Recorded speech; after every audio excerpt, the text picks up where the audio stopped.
We bought and modified our 2021 Sienna minivan for long-distance travel and for camping. See a number of videos about our van in this channel's 2021 Toyota Sienna playlist. In this video, I will show you the gear we bring with us for camping, food that works well for camp meals, and tell you about great hikes we did on our recent 4-day trip to the coast of Northern California and Oregon. Hello and welcome to Telview.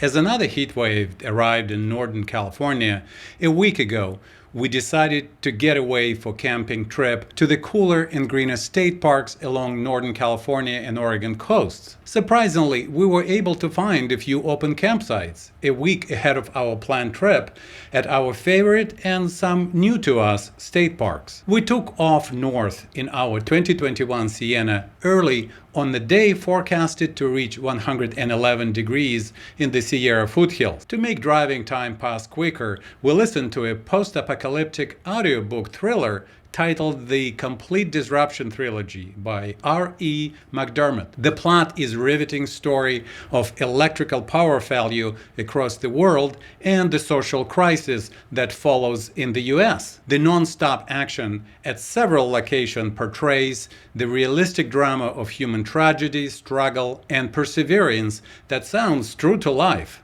Told by a talented narrator, this is a perfect book to listen to stay alert while driving. It really makes you appreciate even heavy but orderly highway traffic around you. See a link to this book in the description. After a 7-hour drive on our first day, we arrived in mid-afternoon at Patrick's Point State Park south of Crescent City, California. Last time we stayed at this campground was close to 20 years ago, and it was interesting to visit this park again. The slight overcast and 70 degrees felt perfect for a quick walk on the rim trail along the coast in the park. The trail was not busy, and we enjoyed our brisk walk and the dreamy vistas of Pacific Ocean as the trail meandered in and out of vigorous vegetation along the trail. Refreshed, we got back to our campsite and started to unpack and set up for lunch. The packing and unpacking of Sienna is like working with pieces of a three-dimensional puzzle. The bits and pieces need to fit together, and the number of packing combinations possible is endless. It was 99 degrees Fahrenheit in our garage when we packed at home, so we decided to just get everything in the van and make the bed ready for sleeping once we got to our cool coastal campsite. I unpacked most of our gear, extended the telescopic ladder legs, serving as supports for our foldable bed platform first. Our 3-section mattress was put in place, and the bed was made in a matter of minutes. To keep the van ventilated for sleeping and to provide some cooling to the refrigerator and backup battery, in the back of the van, we installed my do-it-yourself ventilation grids. I must say that after a number of camping trips, these grids work very nicely for us, and they're very easy to install and remove in just a few seconds. See a link to a separate video about making these grid vents in the description. Since we have a portable but sizable refrigerator in our van, we brought with us pre-cooked foods that can be easily reheated. For our lunch, we used our lightweight Jetboil stove and the Jetboil cooking pot to reheat the stir-fried beef with eggplant, peppers, mushrooms, carrots, and onions dish that we cooked at home a day before our trip. Our home-baked bread and manchego cheese completed the lunch. At sunset, later that day, we walked along the stormy Agate Beach, reminiscing about our previous visits to this beach many years ago. Same place, entirely new experience. Sleeping with the sound of the ocean just a stone's throw away from our campsite was sublime and restoring. We could feel, as well as hear, the powerful surf gently roaring all night. Birdsong woke us before sunrise, and we were ready to start the day. For breakfast that morning, we refried cooked-at-home potatoes with fresh eggs and used freshly pickled cucumbers from our garden as condiment. Eating an outdoor setting among trees and next to the ocean has been one of my most memorable experiences since early childhood. It is still one of the driving motivations for going camping. After breakfast, we had several hours before we were able to travel north on Highway 101, as it was closed until noon due to road repairs after a recent slope slide. We used the time to hike on several outstanding redwood forest trails along the Newton B. Drury Scenic Parkway in the Redwood State Park in Oric, California. Even after 7 miles among giant redwoods, ferns, and wildflowers, we didn't want to stop, but the time window for getting through the highway construction zone was closing and we had to go.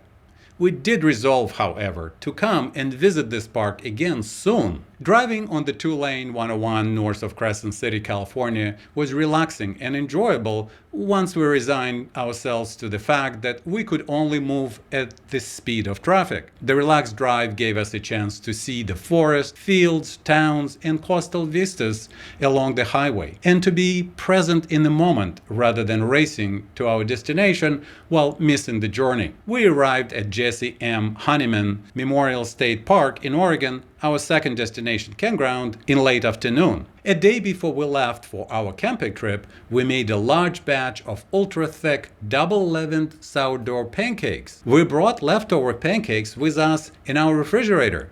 If you'd like to see how we made them, see a link to that separate, just-released video about our recipe. Using the Jetboil stove and a non-stick skillet, we reheated the pancakes and enjoyed them for breakfast with yogurt and homemade mulberry strawberry preserve. The refried in butter pancakes tasted almost as good or better than when we just cooked them at home. We love coffee and grind fresh coffee beans for every espresso cup at home. However, when camping, we use instant coffee by Jacobs Douwe Egberts, made in Germany. Instant coffee has recently become very popular, and many gourmet coffee roasters offer their versions of instant coffee to their connoisseur customers. I highly recommend Jacobs coffee. We prefer it to a freshly brewed cup of Americano from Starbucks while traveling. See it in the links to products we used on this trip in the description. After breakfast, we drove about 10 miles south to Takanich Dune Trail off Highway 101. This is a 6-mile loop trail located near Gardner, Oregon, that features temperate rainforest, beautiful flowers, sand dunes, coastal lakes, and the vast expanse of pristine sandy beach. We started our walk in the unique forest of mixed trees and shrubs, which quickly opened to a view of dunes with the ocean on the horizon. With only one other car parked on the trailhead, we were the first visitors that day and made the first tracks on the sand dunes and on the beach as strong wind had erased all previous footsteps. We made the right choice by walking on this trail in the counterclockwise direction. The wind from the northwest pushed us from the back while we hiked southward along the beach. On the return leg, we climbed tall dunes and were rewarded by an outlook onto coastal lakes and the adjacent forest. In these unique ecosystems of dunes, forest, and ocean, we witnessed how dynamic the system is. Part of the forest trail was covered by newly formed and advancing dune. The dune continued moving into the forest as we passed over its advancing edge. The flow in sand somehow reminded me the flow of our time being alive. We watched the flow in sand for a while, spellbound by its slow but persistent progress onto the forest. Traveling north to our next camping destination along the coastal part of the highway, we looked for a spot to stop for lunch. We found a picnic pullout from Highway 101 overlooking the ocean and coastal cliffs, and set up our picnic at a convenient picnic table. This time we chose to eat a freeze-dried chicken and rice meal that we prepared at home a couple of months ago. We boiled water and added 2 cups into each Mylar pouch with the freeze-dried food and allowed it to rehydrate for about 10 minutes. Well, having lunch in such a beautiful spot on a cool, sunny day was better than we expected, and it was special. The day wasn't over by the time we arrived at Nehalem Bay State Park in Oregon. This campground serves RV owners, tent campers, equestrian campers, and everyone in between. Everyone, however, was enjoying a warm afternoon, and we were glad to join the vibe. Since we'd had our lunch already, we decided to go for a hike south along the peninsula dividing Nehalem River from the ocean, all the way to the jetty at the end of it. We returned, however, back by circling around to the beach and walked northward into a stiff breeze with a view of Naghani Mountain ahead of us and the sun dropping towards the horizon in the west. The long walk back was a nearly overwhelming experience of ocean, sand, and breeze. The late afternoon sun kept us warm, even though the penetrating wind was inescapable. As we approached the beach access to the campground, we encountered a few small groups of people and arrived at our campsite of the last rays of the setting sun. At the campground, we decided to set up our zero-gravity chairs and my iPad to watch Haywire, a fast-action movie thriller.